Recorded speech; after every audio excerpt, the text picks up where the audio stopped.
दोस्तों इंडिया में अब तक आपने अपने आसपास कुछ इलेक्ट्रिक स्कूटर्स और शायद कुछ इलेक्ट्रिक कार्स ही देखी होंगी जो कि एफिशिएंसी, डिज़ाइन और टेक्नोलॉजी में उतनी अच्छी नहीं थी जो कि वक्त की डिमांड को पूरा कर सकें। इंडिया में सबसे ज़्यादा जो व्हीकल इस्तेमाल होता है वो टू व्हीलर है। सबसे पहले तो हम इस सवाल को समझने की कोशिश करते हैं कि हमें ट्रेडिशनल पेट्रोल और डीजल से चलने वाली व्हीकल से इलेक्ट्रिक व्हीकल पे शिफ्ट होने की ज़रूरत क्यों है, और इस बात को भी समझ लेते हैं कि आज के मौजूदा वक्त में क्या इलेक्ट्रिक व्हीकल ही एक अकेला अल्टरनेटिव है।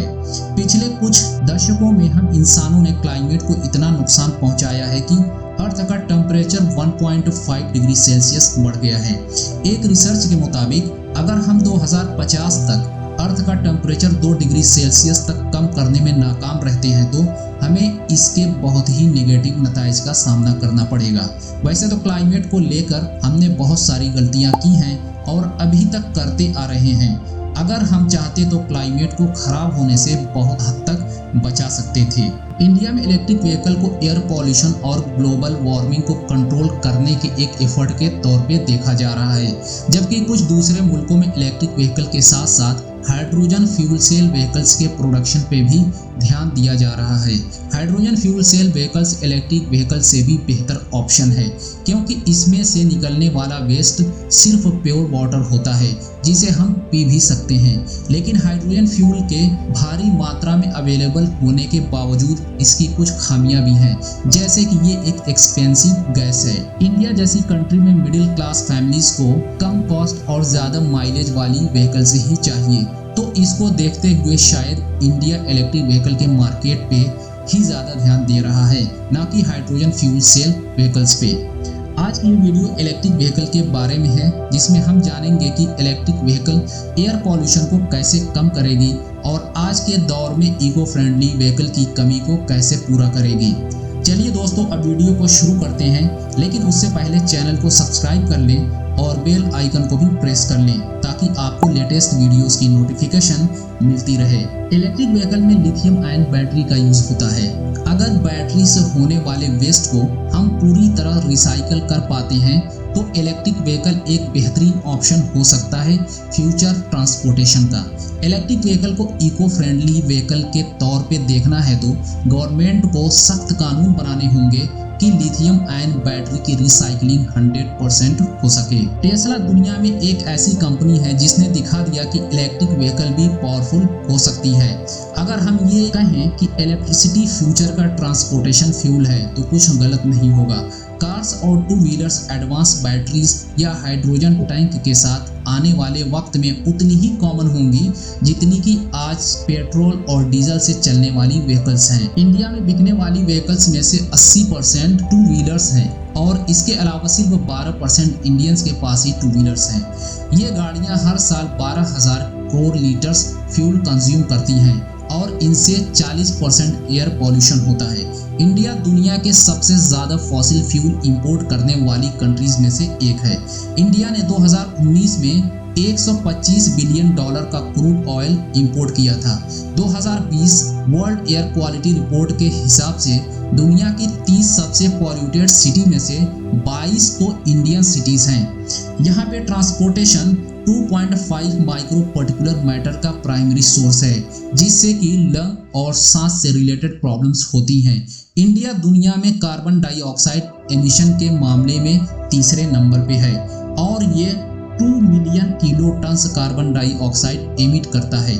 दिल्ली में पर्टिकुलर मैटर की वजह से पॉल्यूशन लगातार बढ़ता जा रहा है, जो कि वर्ल्ड हेल्थ ऑर्गेनाइजेशन की लिमिट से 7 से 12 फैक्टर से ज़्यादा है। सरकार फॉसिल फ्यूल पे डिपेंडेंसी को कम करने के लिए और इंडिया में कार्बन डाइऑक्साइड के एमिशन को कंट्रोल करने के लिए इलेक्ट्रिक व्हीकल को प्रमोट कर रही है और इसीलिए सरकार कंज्यूमर को सब्सिडी दे रही है और साथ में मैन्युफैक्चरर को भी बहुत बड़ा सपोर्ट कर रही है। सरकार के इस सपोर्ट से इंडिया में इलेक्ट्रिक व्हीकल का मार्केट बहुत तेज़ी से बढ़ने वाला है। सरकार ने इलेक्ट्रिक व्हीकल पे जीएसटी को 12% से घटाकर सिर्फ 5% कर दिया है। साथ ही इलेक्ट्रिक कार खरीदने पे इनकम टैक्स में भी छूट दी जाएगी। सरकार चाहती है कि वो 2030 तक पब्लिक ट्रांसपोर्टेशन का पूरी तरह से इलेक्ट्रिफिकेशन कर दे और इसी दौरान पर्सनल ट्रांसपोर्टेशन का 40% इलेक्ट्रिफिकेशन भी हो जाए। कोई भी टेक्नोलॉजी स्टार्टिंग में काफ़ी महंगी होती है। इलेक्ट्रिक व्हीकल पेट्रोल और डीजल व्हीकल से महंगी होती हैं, लेकिन अब इलेक्ट्रिक व्हीकल्स के ज़्यादा प्रोडक्शन से इनकी प्राइसेस भी पेट्रोल और डीजल से चलने वाली व्हीकल के लगभग बराबर हो गई हैं। इस वक्त पेट्रोल और डीजल की कीमतें आसमान छू रही हैं, जिससे कि लोग इलेक्ट्रिक व्हीकल्स को एक अफोर्डेबल ऑप्शन के तौर पे देख रहे हैं। इलेक्ट्रिक कार की रनिंग कॉस्ट सिर्फ 1 रुपये पर किलोमीटर है, जबकि वहीं पेट्रोल कार की रनिंग कॉस्ट 9 रुपये पर किलोमीटर और डीजल कार की रनिंग कॉस्ट 6 रुपये पर किलोमीटर है।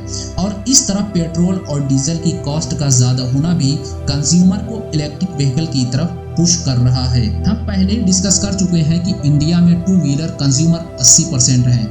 इसी बात को ध्यान में रखते हुए ओला एक सीरियस प्लेयर के रूप में सामने आया है।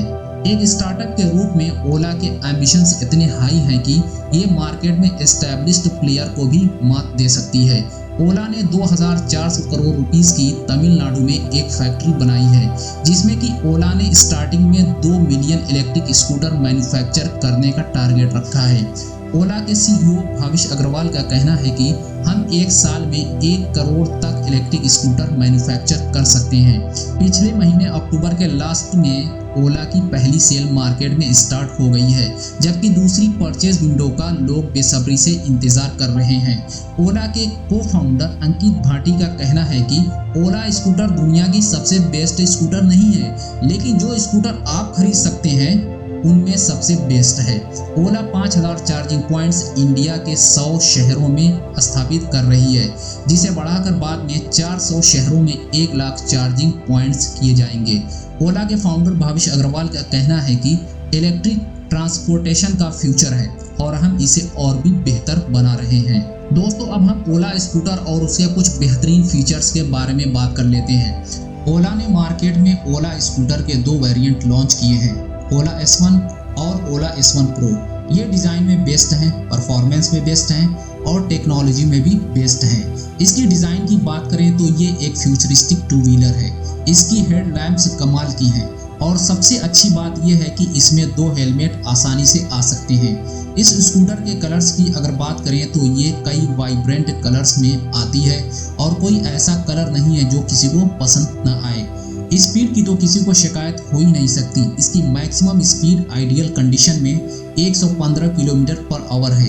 एक फुल चार्जिंग में 181 किलोमीटर का सफर तय कर सकती है। इसको 6 घंटे में घर पे 750 वाट के पोर्टेबल चार्जर से चार्ज कर सकते हैं और इसको 50% ओला के हाइपर चार्जिंग स्टेशन पे 18 मिनट में चार्ज कर सकते हैं। ओला ने अपने स्कूटर के लिए एक बेहतरीन ऑपरेटिंग सिस्टम डिजाइन किया है। यह ऑपरेटिंग सिस्टम एक 7 इंच ब्राइटेस्ट डिस्प्ले के साथ आता है। यह डिस्प्ले एक कंप्यूटर के साथ इनबिल्ट होता है, जिसमें ऑक्टा कोर प्रोसेसर और 3 GB रैम लगी होती है। इसमें 4G कनेक्टिविटी के साथ साथ वाईफाई और ब्लूटूथ भी होते हैं। ये स्कूटर बिना कीज के आता है और इसे हम मोबाइल से कंट्रोल कर सकते हैं। इसमें आप स्कूटर के साउंड को भी चेंज कर सकते हैं, जिससे कि आपका राइडिंग एक्सपीरियंस और भी बेहतर हो जाता है। ऐसा कह सकते हैं कि इसके साउंड से आपको साई-फाई जैसा एक्सपीरियंस मिलेगा। इसका डिस्प्ले तो कमाल का है, जो किसी अच्छे मोबाइल स्क्रीन जैसा लगता है। इसमें GPS नेविगेशन और म्यूजिक के साथ साथ आपको रियल टाइम ट्रैफिक की इंफॉर्मेशन भी मिल जाएगी, जिससे आप अपने रूट को अच्छे से प्लान कर सकते हैं। So basically Ola provides best navigation experience on it's Ola scooters.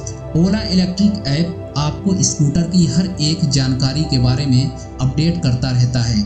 आप अपने स्कूटर को वॉइस से भी कंट्रोल कर सकते हैं। अगर आपको म्यूजिक प्ले करना है तो आप सिर्फ कहें, हे ओला प्ले सम म्यूजिक, आपका म्यूजिक प्ले हो जाएगा। अगर कॉस्ट की बात करें तो ओला S1 की कॉस्ट 99,999 रुपये है, जबकि ओला S1 Pro की कीमत 1,29,999 रुपये है। अलग अलग स्टेट्स में इसकी प्राइसेस अलग अलग हैं। गुजरात में गवर्नमेंट सब्सिडी के बाद इसकी कॉस्ट 79,999 रुपये है, जो कि सबसे कम है।